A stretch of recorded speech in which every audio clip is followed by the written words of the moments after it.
Hello YouTube, it is Supersonic Duck here, coming at you once again with my updated Yubel deck profile.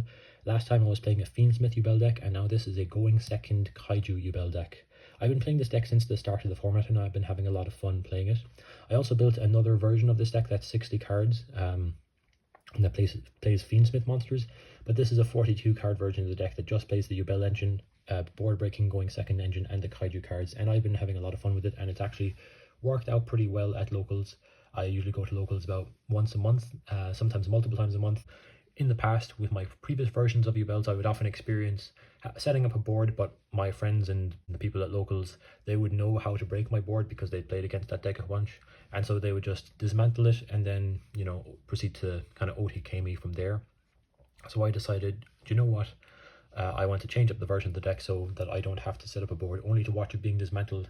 I want to use board breaking cards to dismantle my opponent's boards and then either OTK them by attacking a Kaiju monster with 3 different Yubel cards while Nightmare Pain is on the field, or win by basically whittling down my opponent's resources so that it's more of an even playing field and it's just our wits and the core of our deck's engines against each other.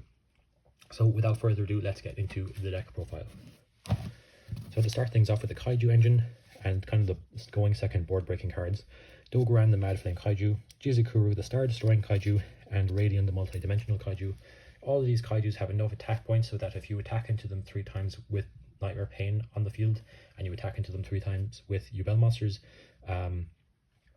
you will win the game by dealing more than 8,000 life points of damage to your opponent. I also play 3 copies of Interrupted Kaiju Slumber. It, in and of itself, is a going second board breaker that can wipe the field, and has follow-up of Searching a Kaiju. 3 copies of Ultimate Slayer.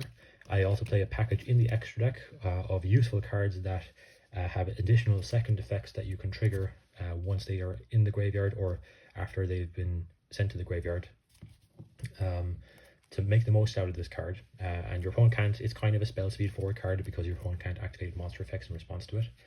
And then, working very well with the Yubel deck, I play 3 copies of Polymerization as well, because with Polymerization you can go into Yubel the Loving Defender forever and board wipe your opponent.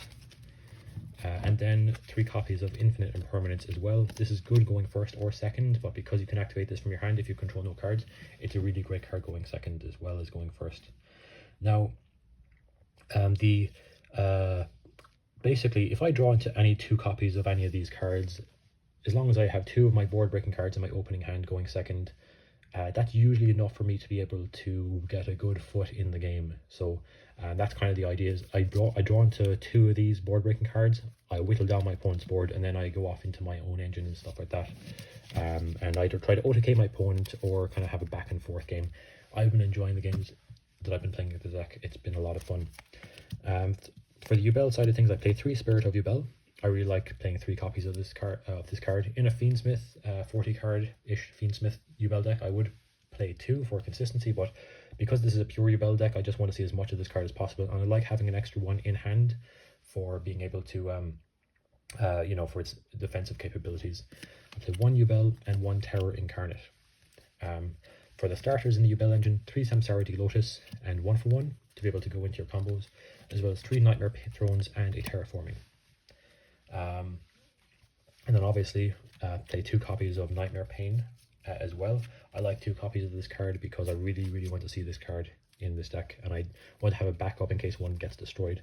And I also play Mature Chronicle, so if I draw into Nightmare Pain in my opening hand and I go off with my combos, I can search for this card instead and push my combos even further.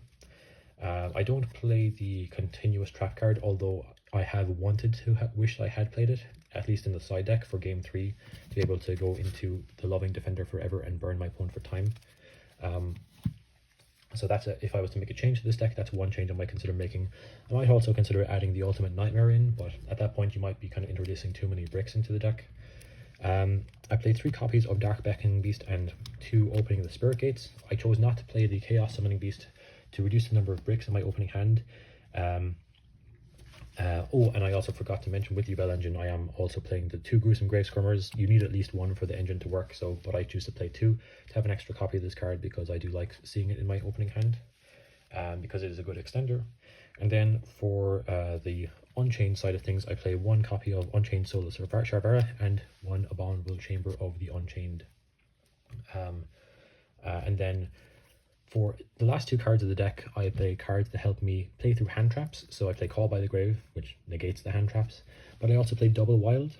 Double Wild can help you play through Effect Veiler or Infinite Impermanence if your Samsara Lotus or whatever gets negated, because it enables you to summon out Spirit of Yubel from your deck and go from there.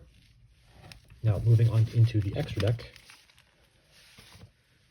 I play Phantom of Yubel and Yubel the Loving Defender Forever, obviously. Especially Phantom of Yubel, it is absolutely mandatory.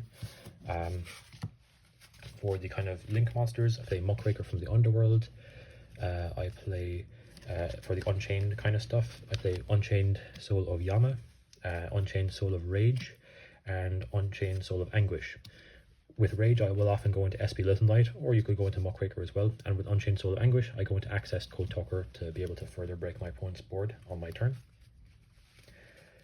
Because of the fact that I play Ultimate Slayer, I play a number of targets for Ultimate Slayer in the extra deck that takes up a lot of space. So I play Wind Pegasus at Ignister for dealing with Synchro monsters, and it has an additional beneficial effect. When it's in your graveyard, if another card you control is destroyed by an opponent's card, either by battle or card effect, you can banish this from your graveyard to target a card your opponent controls and shuffle it into the deck, which is really, really powerful. Myriad Logic Aggregator, which has the added benefit of being able to negate up a face-up card on the field when it's sent to the graveyard. Elder Entity Entis to be able to pop an opponent's card when it's sent to the graveyard. Grura, Wings of Resonant Life, to be able to draw a card when it's sent to the graveyard, and it's also a really good super poly target in and of itself. And also, as an additional super poly target, I play Muddragon of the Swamp as well. And then, to kind of round off the extra deck, I also play a number 65 Djinn Buster that I make with 2 Dark Beckoning Beasts, and he helps play through hand traps and is an effect negate. And then 1 copy of Rudras, the Final Bringer of the End Times, as a really, really powerful boss monster to go into as well. Now onto the side deck, I play 1 copy of Nibiru, the Primal Being. This is a really, really good card, obviously, but I don't like drawing 2 copies of it, so I always like to see 1, but I don't like to see 2. So by playing only 1, when I do draw into it, yay, I have Nibiru, but I don't run the risk, therefore, of drawing 2 copies of this card. I play 3 copies of Artifact Lancia to be able to play against Malice. I play some of the mulch armies that I own. I play 1 Perulia and 2 Fugalos. Those are the mulch armies that I currently own, so I just play them because they're really good when I want to go first. I play 3 Ash Blossom as a going first card if I think I'm going first in a game, and I play 3 copies of Effect Veiler as well. And then to round things off, I play 2 copies of Ghost Ogre and Snow Rabbit in the side deck as well for when I am going first. And so guys, that is pretty much it for this deck profile video. That's the version of Yubel that I've been playing for the past while. So just wanted to give you guys that little update. Thanks very much for watching the video, and see you in future videos.